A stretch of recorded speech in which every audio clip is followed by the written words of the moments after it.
The strange thing about money is it remembers, even when we don't. It remembers the trembling hands that counted coins on a kitchen table. It remembers the arguments that echoed through thin walls. It remembers the sighs, the guilt, the small victories of paying rent just in time. Money doesn't just live in our wallets, it lives in our nervous system. When I was a child, my mother used to whisper before sleep, "Someday we'll have enough." She didn't mean enough to be rich, just enough to breathe. I thought enough was a place we could reach, like a mountain summit. But as I grew older, I realized it was a feeling, one that my family never found. Our home was filled with love, yes, but it was also haunted by scarcity. Bills stacked on the counter like unspoken accusations. Dad came home late, smelling of exhaustion, counting overtime hours instead of moments. Money was always the third parent, invisible, unpredictable, and always listening. When you grow up in a house like that, you don't just learn about money, you inherit it, not the dollars, but the emotions, the anxiety, the guilt, the quiet belief that having means safety and losing means love can disappear. So when I became an adult, I swore I would never struggle like my parents did. I saved every penny. I checked my bank account 3 times a day.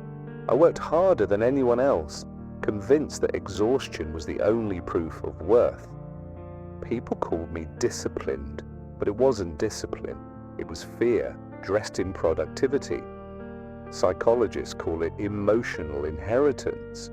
It's when unspoken feelings become silent rules. You don't choose them, you absorb them. Your mother's shame becomes your restraint. Your father's anger becomes your ambition. Their scarcity becomes your story. And so entire generations live under invisible laws written long ago. Don't spend too much. Don't trust others with money. Don't talk about it. It causes pain. But here's the paradox. We think we're making rational, financial decisions. In truth, we're just reenacting emotional memories. There's a story about a man named Daniel. He grew up watching his mother cry over unpaid debts. As a boy, he promised himself he would never owe anyone anything. By 35, he was successful, a high-paying job, a house paid in cash, no loans, no credit cards, freedom, he thought. But he never noticed how tightly he held his wallet when someone asked for help. He avoided dinners with friends because it's too expensive. He felt his chest tighten every time his partner suggested a vacation.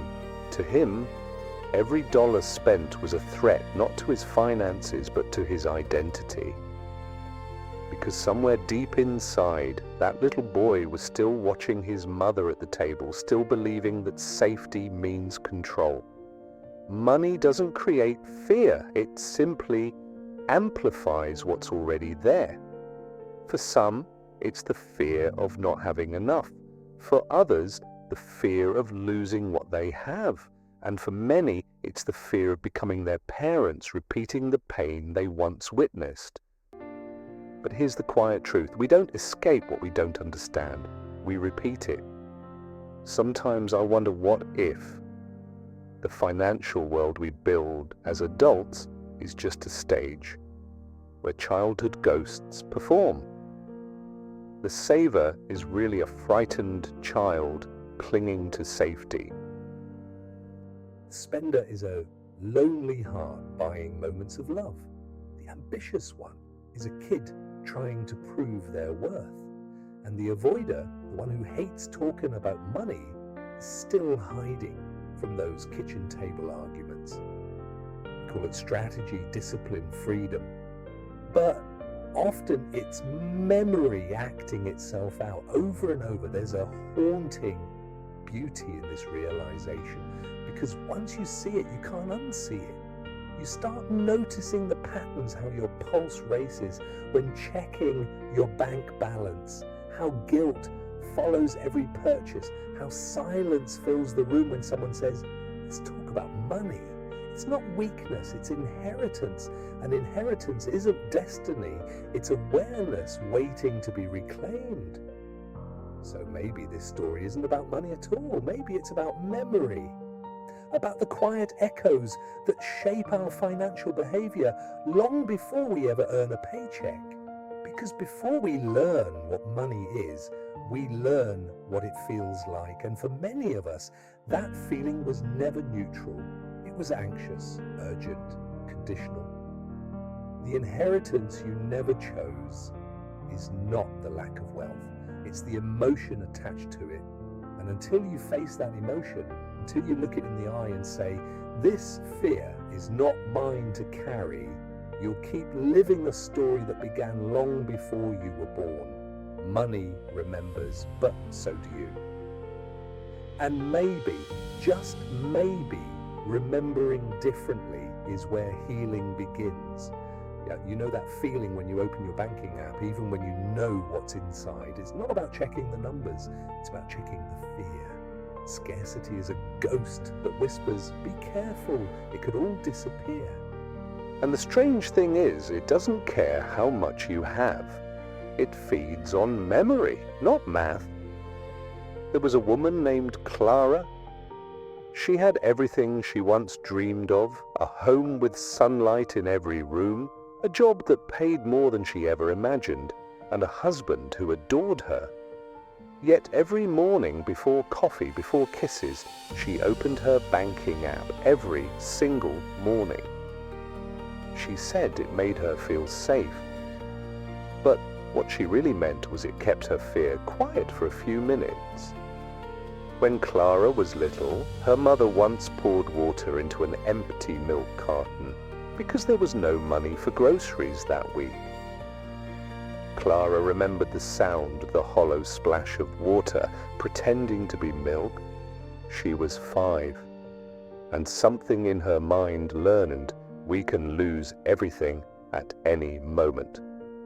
Years later, that belief was still there, invisible, loyal, unexamined. No matter how full her fridge was, some part of her body still believed it was empty. That's what scarcity does. It doesn't disappear when your circumstances change. It evolves.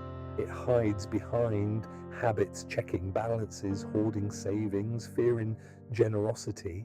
It disguises itself as prudence, control, maturity. People will even praise you for it. You're so responsible.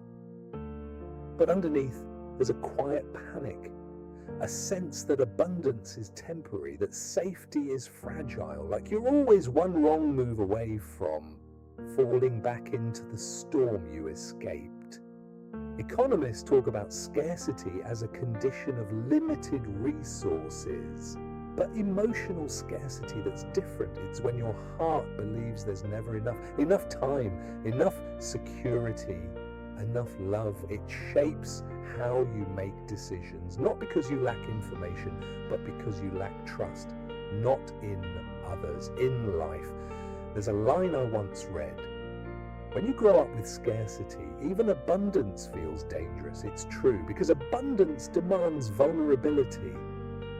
It asks you to believe that you deserve it and that it might last. But if your emotional blueprint was written in survival, trust feels like recklessness. So you cling to your savings, to your job, to your routines, to control, and in doing so you mistake safety for freedom.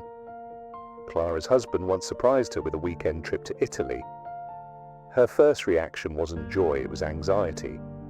She said that's too expensive even before asking how much it cost. He smiled and said it's already paid for, but she couldn't relax. She spent the trip counting receipts, afraid of what it might cost later. She didn't realize the trip wasn't threatening her finances, it was threatening her story, because if scarcity wasn't true anymore, then what was? If safety didn't come from control, then where did it come from? This is the paradox of the scarcity code. You crave abundance, yet you're terrified of it. You want peace, yet you only feel safe when you're tense. You long for freedom, yet you build cages made of caution. And the worst part, you call it being realistic. I once met a man who grew up poor and now runs a successful business. When I asked what drove him, he said, fear of going back. He wasn't joking. He said it with a kind of pride, like fear was a friend that kept him sharp. And maybe it was. But fear doesn't retire. Even when he made his first million, he couldn't stop working. He didn't know how to stop. Because the moment he slowed down, the silence got too loud. And in that silence, the ghost of scarcity started whispering again. Scarcity makes you forget one essential truth. You are no longer the child who couldn't afford the toy. No longer the family who worried every month. No longer living inside that version of survival. But your nervous system, it doesn't know that. It still thinks it's protecting you. So every financial choice you make, every anxious thought, is your body saying, remember what happened last time. It's not irrational, it's protective. It's love distorted by fear. Breaking the scarcity code doesn't mean becoming reckless. It means recognizing that enough is not a number, it's a relationship. A relationship between your past and your present. When you begin to separate memory from reality, fear from fact, you stop asking, do I have enough? And start asking, what am I afraid will happen if I finally feel enough? That's the real question. And for most of us, the answer has nothing to do with money, because scarcity isn't about having little. It's about feeling little, feeling unseen, unprotected, uncertain. When those emotions heal, you don't suddenly become rich, you become peaceful. And that's something money can't buy, but fear can't touch either. Scarcity once kept you safe, now it keeps you small, and maybe it's time to thank it and then let it go. Money will always measure something, but it doesn't have to measure your worth. There's a saying that sounds like wisdom. Better safe than sorry, but sometimes safe is just another word for stuck. This part of the story begins in a quiet suburb where a man named Robert drives the same route to work every morning. Same coffee shop, same parking space, same polite smile when his manager walks by. To most people, Robert's life looks steady, stable, responsible, adult. But if you look closer, you can see the subtle weight in his shoulders, the way he exhales before opening his laptop, the way he talks about someday like it's a faraway country he'll never visit. Robert calls it comfort, but comfort for him is not peace, it's anesthesia. He grew up in a home where chaos was the norm. His parents fought about money, jobs, bills, everything. The only moments of calm he remembers are when his father came home from work, silent, tired, but predictable. In that silence, young Robert found safety. No yelling, no surprises, just routine. So when he became an adult, he sought out the same feeling stability, a steady paycheck, a modest apartment, no risks, no chaos, and for years it worked, until one morning he woke up and realized he'd built his father's silence into his own life. That's the hidden paradox of comfort. It doesn't just protect you, it imprisons you. It promises peace, but demands your growth in exchange. It feels like safety, but often it's just fear wearing a soft face. There's a word psychologists use, homeostasis. It means the body's desire to keep things balanced, to resist change, even good change. Emotionally, we do the same. We mistake familiarity for safety. So we stay in jobs that drain us, relationships that numb us, habits that keep us small, because at least they're known. And the known feels safer than the unknown. even when it's quietly killing us. When Robert's friends started new businesses, he called them brave, but secretly he thought they were reckless. He couldn't imagine risking security for passion. What he didn't realize was that he was already paying a price, not in dollars, but in dreams. Because every day you trade meaning for comfort, a small part of your spirit goes into debt. One night, after his father passed away, Robert found an old notebook in a drawer. Inside were pages of poems his father had written but never shared. Poems about oceans, about escape, about freedom.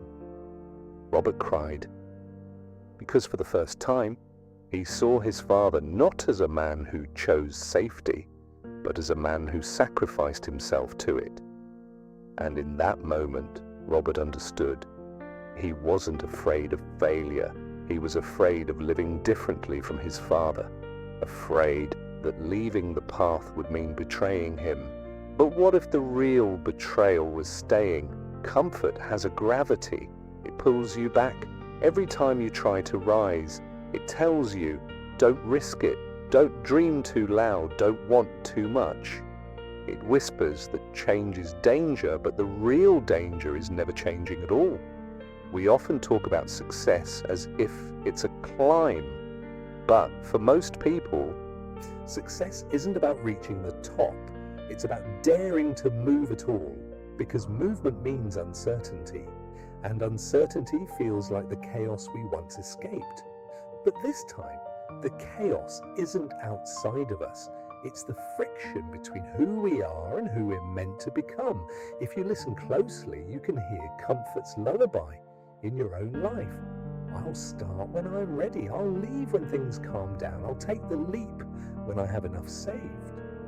But the truth is, you'll never feel ready, because comfort doesn't prepare you for change, it prepares you to avoid it. One afternoon, Robert quit his job. No big plan, no clear next step, just a quiet decision that his life couldn't stay in neutral anymore. The next months were terrifying. He made mistakes. He doubted himself.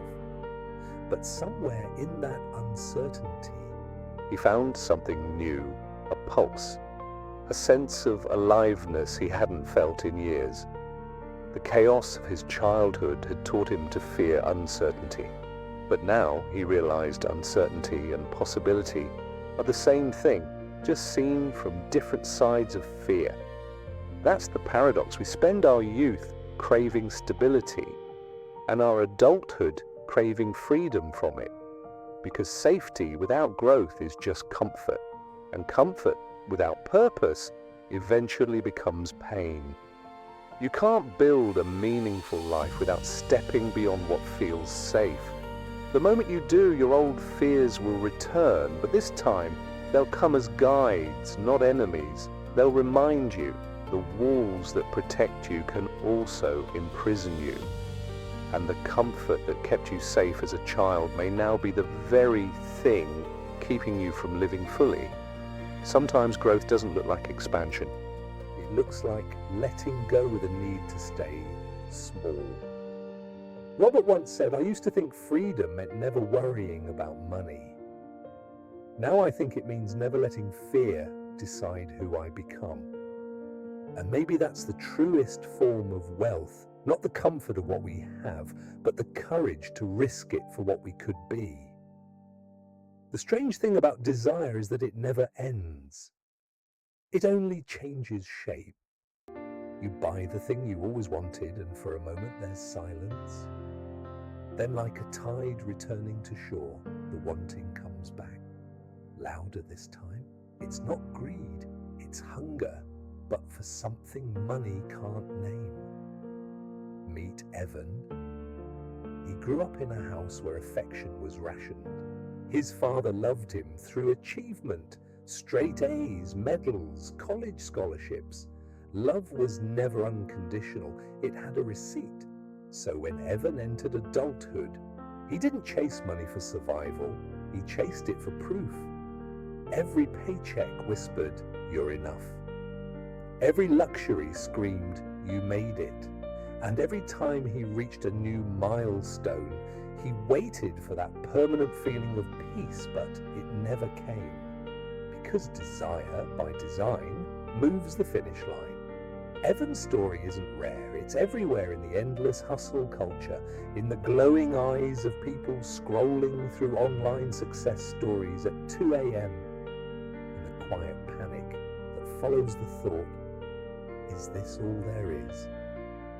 The illusion isn't that money brings happiness, it's that it could, if only we had just a little more. When Evan bought his first luxury car, he thought it would feel like triumph. Instead, it felt like silence. A few weeks later, he started looking at newer models online. Not because he needed one, but because he needed something. Desire had become his oxygen. Without it, he didn't know who he was. Psychologists call it the hedonic treadmill. You run faster and faster, chasing the same feeling that keeps fading away. The economy loves it. Society rewards it. But spiritually, it's a trap, a loop, where satisfaction is always one purchase, one promotion, one miracle away. It's not a financial cycle, it's an emotional one. The human brain releases dopamine, not when we get what we want, but when we anticipate it. We're wired to feel excitement in the chase, not peace in the possession. So we keep chasing, not for wealth, but for aliveness. The irony. The more we chase it, the more it slips away, because true aliveness can't be bought, it can only be felt when the chase stops. Evan once told a friend, I'm scared of slowing down. What if I stop and realize I've built the wrong life? That's the quiet terror of desire, when the pursuit itself becomes your identity. You can't stop running because stillness might reveal the emptiness you've been decorating with success. There's a story, ancient and simple, about a fisherman. A businessman visits a small coastal village and finds a fisherman resting by the sea, humming softly. Why aren't you out catching more fish? The businessman asks. The fisherman smiles. I've caught enough for today.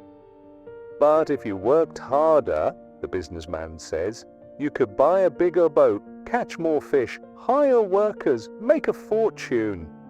The fisherman tilts his head, amused. And then what? The businessman grins. Then you could relax and enjoy life. The fisherman chuckles. Isn't that what I'm doing now? Desire makes us forget this. It convinces us that peace is a reward, not a right. That fulfillment must be earned through effort, achievement, and exhaustion. But peace doesn't live in the future.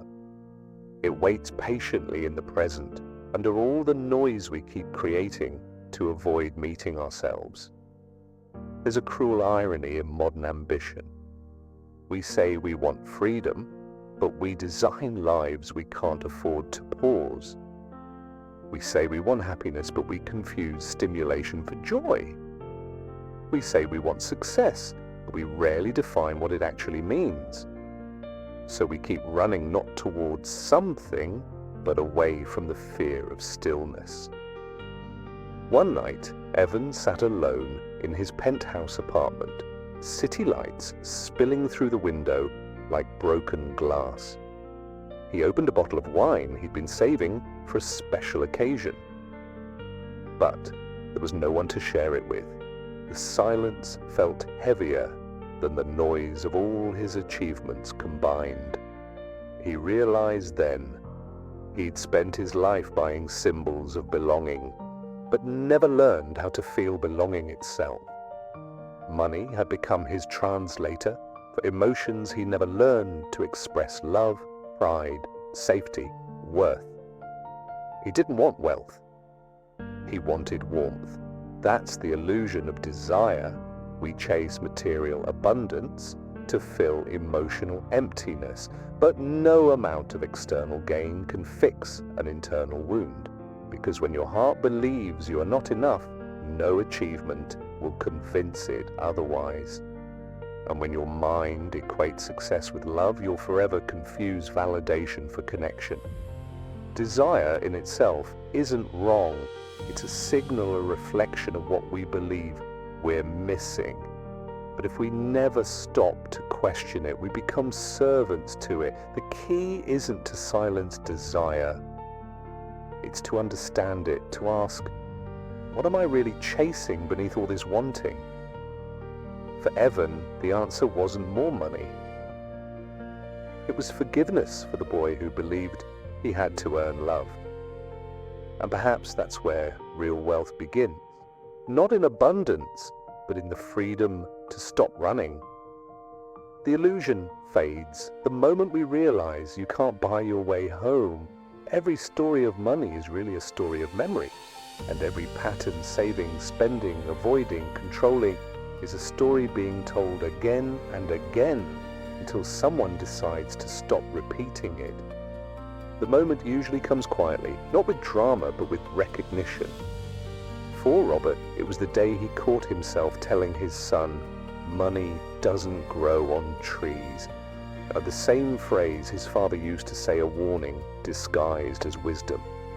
He saw his son's face fall, saw the same tiny flinch he once had as a boy, and something inside him broke. He realized that his words carried more than meaning, they carried inheritance. Fear disguised as guidance, scarcity disguised as responsibility. And in that split second, Robert understood. He wasn't just managing money, he was passing down memory. That's how generational cycles survive, not through intention, but through imitation. We don't pass on the numbers in our accounts, we pass on the emotions in our relationship to them. Fear becomes discipline, control becomes virtue, guilt becomes caution. And so the story continues quietly, invisibly, faithfully, until someone dares to rewrite it. Breaking the pattern doesn't start with action, it starts with awareness, with asking the kind of question that feels dangerous. Whose story am I living? For Clara, it happened one morning when her daughter asked, "Mom, are we poor?" She was startled. They weren't poor, not even close. But she realized the question wasn't about money, it was about energy. Her daughter had absorbed the same anxious atmosphere Clara once breathed as a child. The tension every time a bill arrived, the sighs, the careful not nows. Scarcity had changed its costume, but the feeling was the same. Clara understood then. Her daughter wasn't inheriting poverty, she was inheriting fear. That's how financial trauma travels, not through balance sheets, but through tone, reaction, silence.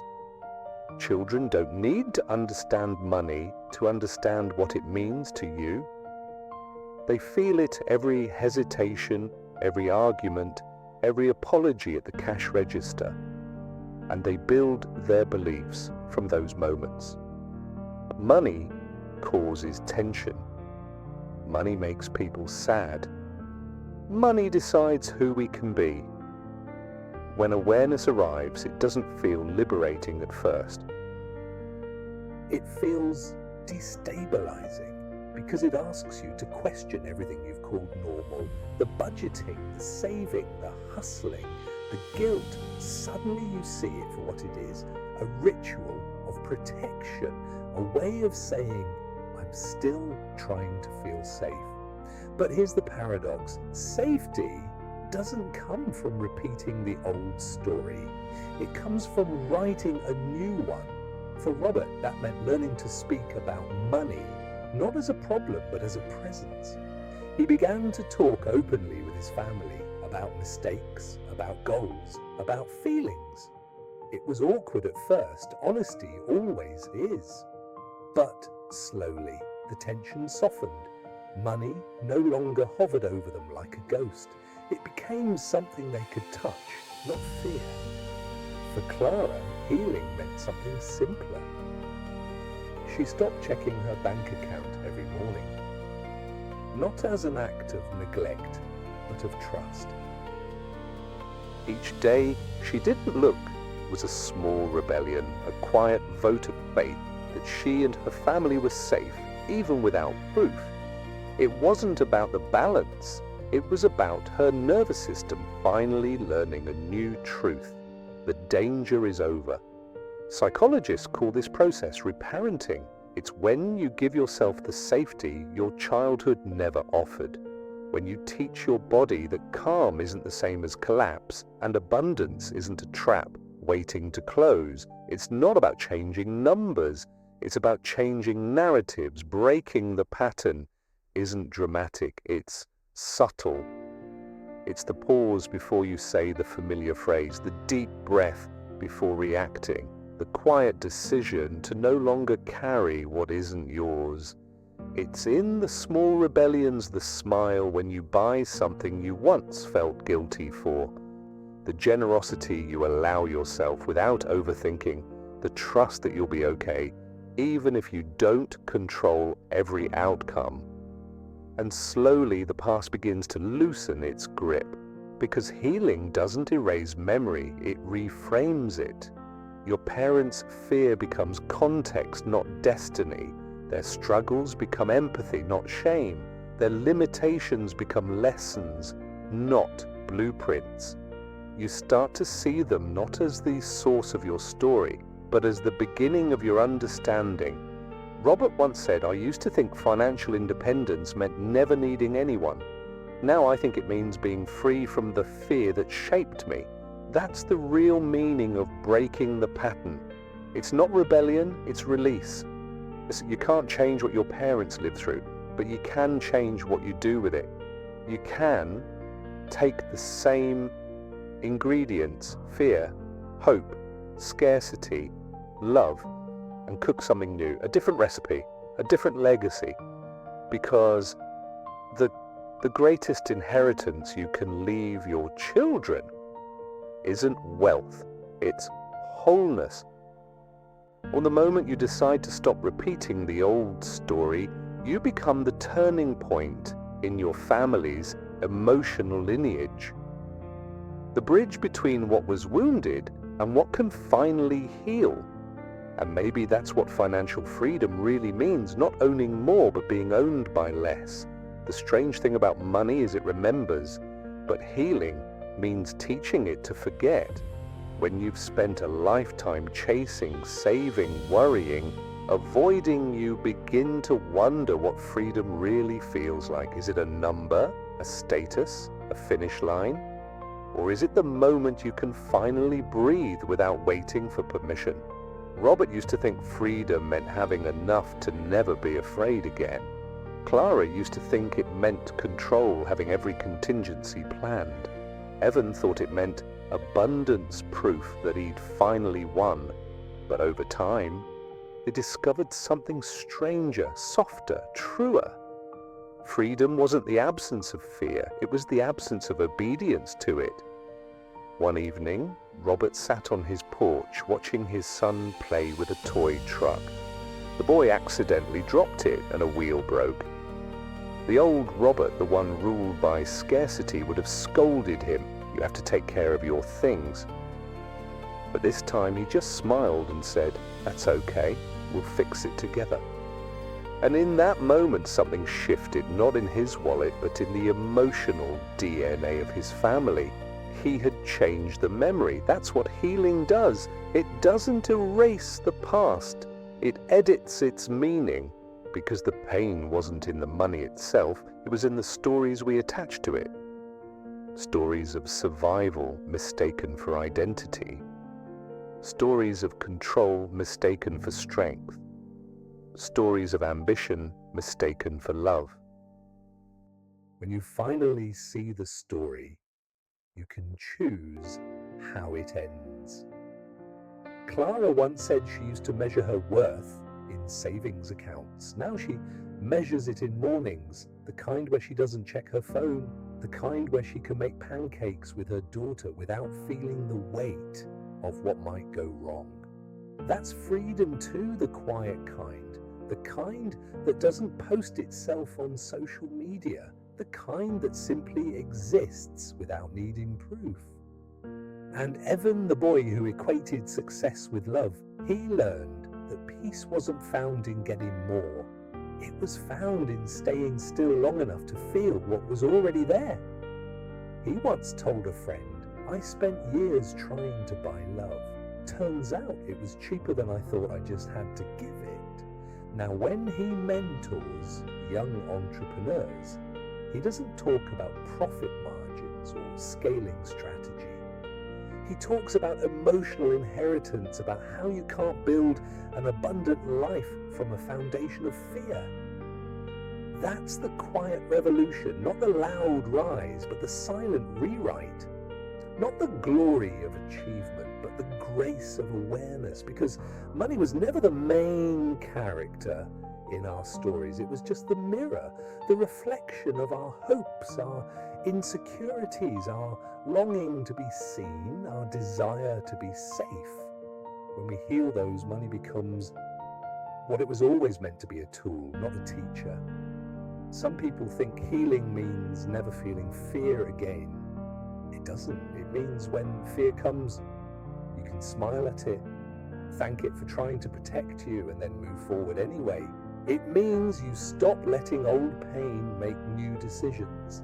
It means you stop mistaking anxiety for wisdom. It means you realize that safety isn't something you earn, it's something you remember. There's a kind of wealth no one talks about, the wealth of peace.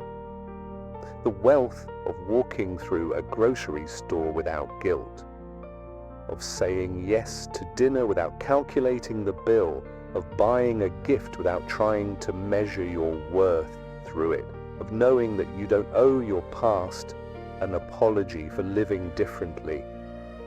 That's wealth. That's abundance. And we like to believe money defines our choices. Often it only reflects them, because money amplifies whatever story is already there. Fear or faith, scarcity or trust, control or connection. It shows us where we still hurt. And it gives us a chance to heal if we're willing to listen.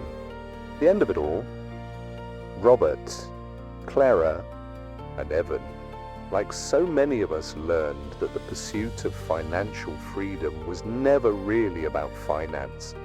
It was about freedom from the self that never felt enough. They didn't become saints. They didn't renounce comfort. They simply stopped worshipping it. And in that stillness, they found what no currency can measure: ease. The strange thing about money is it remembers. It remembers our parents' fears, our childhood anxieties, our longing for love disguised as ambition. But when we heal, we rewrite what it remembers.